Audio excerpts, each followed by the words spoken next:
नमस्कार, Ujjwala home kitchen मध्ये तुमच्या सर्वांचे खूप खूप स्वागत आहे। आज आपण फक्त दोन वस्तू वापरून जराही तेलाचा किंवा साखरेचा वापर न करता दिवसभर ऊर्जा देणारे असे लाडू तयार करणार आहोत। अगदी 5 मिनिटात तयार होतात आणि फक्त दोन वस्तू यासाठी आपल्याला लागणार आहे। चला तर वळूया आजच्या रेसिपीकडे। आपण बघू शकतात अगदी हात लावताच विरघळणारा लाडू आपला आजचा तयार होणार आहे। तर त्यासाठी आपल्याला 1 वाटी शेंगदाणे लागणार आहे। शेंगदाण्याला आपण गरिबांचा बदाम असे म्हणतो, म्हणजेच त्यामध्ये भरपूर असे प्रोटीन आहे। तर ते आता आपण 1 वाटी शेंगदाणे वजनी 250 ग्रॅम आहे, हे कढईमध्ये टाकून मंद आचेवर छान असे आपल्याला खरपूस भाजून घ्यायचे आहे।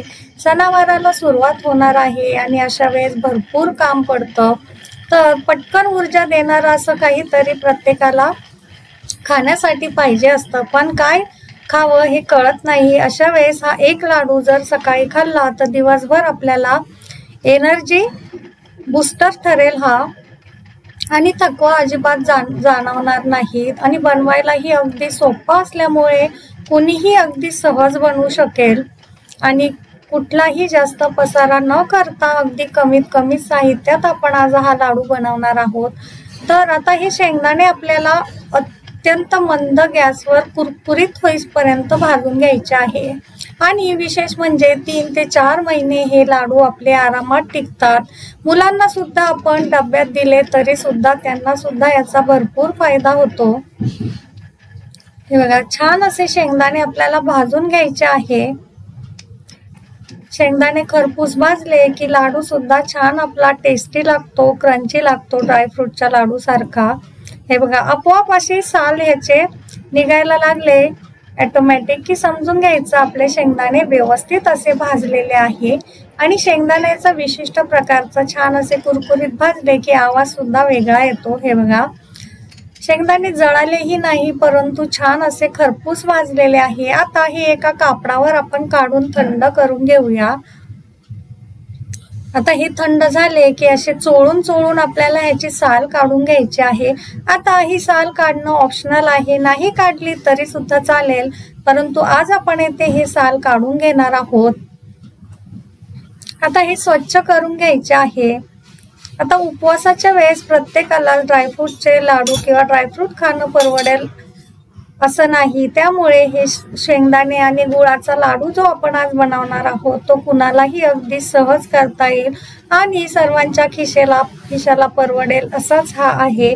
झटपट बनून तयार होतो, फारही वेळ याला बनवायला लागत नाही आणि भरपूर दिवस टिकणारा असल्यामुळे हा नक्कीच आपण घरात बनवून ठेवू शकतो।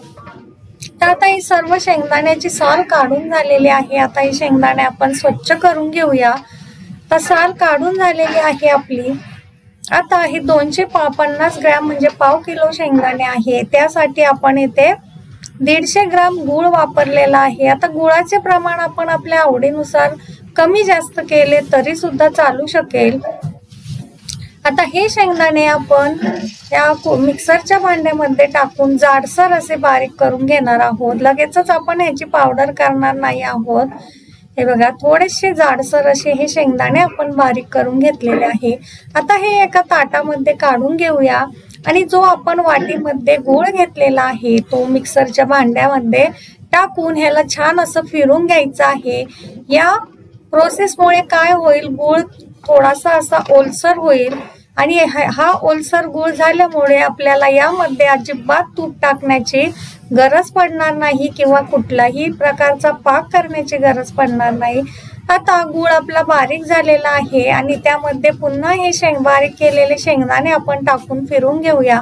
असे का, तर यामुळे फक्त पूर्ण जे शेंगदाणे आणि गूळ आहे तो एकाच प्रकारचा जाड बारीक असा तयार होईल, नाहीतर खालचे शेंगदाणे जे तळाला राहतात ते एकदम बारीक होतात, एकदम पावडर बनते त्याची। हे होऊ नये म्हणून आपण दोन्ही छान मिक्स करून घेतलेलं आहे। हे बघा, आता गूळ शेंगदाणे आपण बारीक करून घेतलेले आहे आणि फारही याची बारीक पावडर केलेली नाहीये, थोडेसे जाड सुद्धा यामध्ये शेंगदाणे आहे, म्हणजे जेव्हा आपण लाडू वळू किंवा लाडू खाताना जेव्हा ते दाताखाली येतात तेव्हा छान असे क्रिस्पी क्रंची लागतात। आता हे मिश्रण थोडं थोडं करून आपण ताटामध्ये काढून घेतलेलं आहे आणि सर्व गूळ शेंगदाणे व्यवस्थित असं मिक्स होईल या पद्धतीने आपण छान असं हे मिश्रण मिक्स करून घेणार आहोत। आपण बघू शकता ह्याची कन्सिस्टन्सी छान असं लगेचच आपले लाडू वळतील असं हे आपलं मिश्रण तयार झालेलं आहे। आपण जराही तुपाचा वापर येथे केलेला नाही आहे। आपण बघू शकता की ते आरामात झटपट आपले हे लाडू वळायला मदत होते आहे। हे बघा छान असे पटकन आपले हे लाडू वळल्या जात आहे।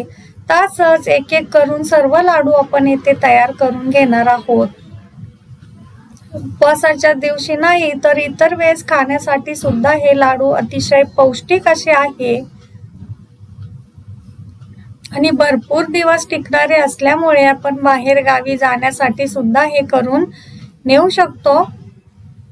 हे बघा झटपट आपले हे लाडू बनून तयार झालेले आहे। अगदी सोप्या पद्धतीने आणि कमीत कमी साहित्यात कुणालाही अगदी सहज जमेल असे हे लाडू आपले तयार झालेले आहे। तोंडात टाकताच विरघळणारे अगदी मऊसूत असे सॉफ्ट असे आपले लाडू हे तयार झालेले आहे। तर पाव किलो शेंगदाण्यामध्ये हे 10 ते 11 लाडू आरामात तयार होतात। नक्की ट्राय करा रेसिपी। कशी झाली कमेंटमध्ये नक्की सांगा आणि रेसिपी आवडली असेल तर आपल्या चॅनलला लाईक शेअर आणि सबस्क्राईब करायला अजिबात विसरू नका। म्हणजे धन्यवाद।